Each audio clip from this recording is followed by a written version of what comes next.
வணக்கம் என் அன்பான தேவனுடைய பிள்ளைகளே, க்ளோ இன்க்ரீஸ் டிவிக்கு அன்போடு அழைக்கிறேன். இன்று 4வது நாள் கர்த்தருடைய 4வது நாமத்தை குறித்து தியானிக்கிறதா இருக்கிறோம். யெகோவா நிசி என்பது உண்மையான நாமம். யெகோவா நிசி என்பது வெற்றின்னு அர்த்தம் இல்லையா? சோ அதற்கு ரெலவெண்டான ஒரு வசனம் என்னவென்றால் exodus 17th chapter 15th verse, யாத்திராகமம் 17வது அதிகாரம் 15வது வசனம். உங்களுக்காக நான் வாசிக்க இருக்கிறேன். மோசே ஒரு பலிபீடத்தை கட்டி அதற்கு யெகோவா நிசி என்று பெயரிட்டு. சோ மோசே ஒரு பலிபீடத்தை கட்டி அதற்கு யெகோவா நிசின்னு சொல்லி பெயரிடுகிறார். இதற்கு முந்தின வசனங்கள் எல்லாம் நம்ம பார்த்தோம்னா அதோடைய ஸ்டோரி என்னங்கிறது தெரிய வரும். இஸ்ரவேலரை அமலேக்கியர்கள் தாக்குனாங்க. அவங்க ரொம்ப தாக்குனதுனால மோசே யோசுவாவை அழைத்து அந்த அமலேக்கியரோட யுத்தம் பண்ணு அப்படின்னு சொல்றாரு. அந்த யுத்தம் பண்ணும்போது என்ன ஆகுதுன்னா, மோசே மலை மேல நின்று தன்னோட கைகளை ஏறெடுத்து நிற்கிறாரு. சோ கைகளை ஏறெடுத்து நிற்கும் போது இஸ்ரவேல்கள் என்ன பண்றாங்க? ஜெயம் பெறாங்க. அவரோட கை இறங்கும் போது அமலேக்கியர் ஜெயிக்கிறாங்க. சோ இது மாதிரி பேக் அண்ட் ஃபோர்த் நடந்துகிட்டே இருக்குது. சோ அப்போ என்ன ஆகுது? மோசையோட கைகள் தளர்ந்து போகும்போது வயசாயிருச்சு இல்லையா? சோ தளர்ந்து போயிடுச்சு. அதனால ஊரும் ஆரோனும் ஒவ்வொரு பக்கமா நின்னுட்டு அவங்க 2 பேரும் கைகளை பிடித்து கொண்டாங்க. சோ கைகளை பிடித்து கொண்டோன்னே இஸ்ரவேல்கள் வெற்றி அடைந்தாங்க. அப்போதான் மோசே பலிபீடத்தை கட்டி யெகோவா நிசின்னு சொல்லி பெயரிடுகிறார்.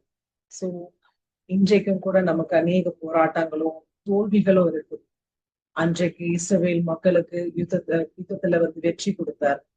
இன்னவேலர் நீங்கால நேசிக்கப்படுகிற இஸ்ரவேலர் நீங்களும்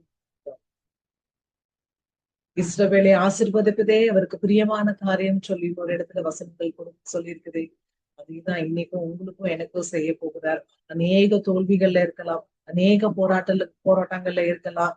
ஆண்டவர் இன்னைக்கு இஸ்ரவேல், அவர் நேசிக்கிற இஸ்ரவேலாய் உங்களையும் என்னையும் நினைத்து அவர் வெற்றியை தருகிறவராய் இருக்கிறார். யெகோவா நிசி.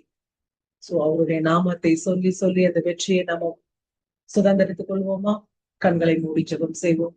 எங்களை அளவுக்கு அதிகமாய் நேசிக்கிற பரலோக பரம பிதாவே, அப்பா இந்த நாளுக்காக உங்க கொடான கொடி ஸ்தோத்திரம் ஆண்டவரே. அப்பா இந்த வேலையிலும் கூட ஆண்டவர், அப்பா இந்த செய்தியை பார்த்து கொண்டிருக்கிற ஒவ்வொரு சகோதரனையும், ஒவ்வொரு சகோதரையும், ஒவ்வொரு தாய்மார்களையும், ஒவ்வொரு தகப்பன்மாரையும், பிள்ளைகளையும் நீங்க தொட்டு ஆசீர்வதிக்கும்படியா ஜெபிக்கிற ஆண்டவரே.